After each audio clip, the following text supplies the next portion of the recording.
let's have a look at one of the most simple technical analysis conditions we can check for in PineScript, which is moving average crosses. Now, this is not a trading lesson. I do not encourage you to trade moving average crossovers and cross-unders. They may be profitable with the right rules, the right set of rules and entry reasons, etc.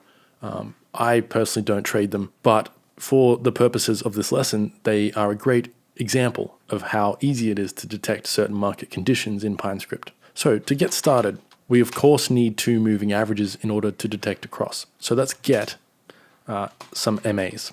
And again, just today, because it's my favorite moving average, I'm going to use an EMA, an exponential moving average, but you can use any moving average type you like. I'm going to set EMA1 to TA.EMA, and we'll base it on the closing price as always. And this one will have a length of 50. And then the second EMA will have a length of 100. So now before we proceed, let's draw the MAs onto our chart. And I will style the first one with the color green, and the second one can be red. So let's save the code, make sure that this is working fine. There we go, two moving averages on our chart. Now, let's detect our crosses, our crossovers and cross-unders. So we'll create two variables here, two new variables called MA crossover and MA cross under.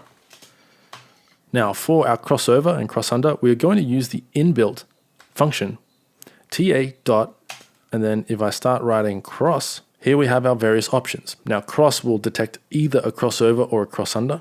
For today, we're going to separate these two into their own variables. And so for crossover, I'm going to use crossover, obviously. And for cross under, we'll use ta.cross under. And now these functions take two parameters, two values that need to cross. These could be any values. They don't need to be moving average values. They could be anything. MACD lines, for example, or the RSI crossing over a certain threshold. For today, we're just going to put in EMA1 and EMA2. If I copy that into our second function here, we are now detecting our MA crosses. And at the bottom of our script, I'm going to draw crosses.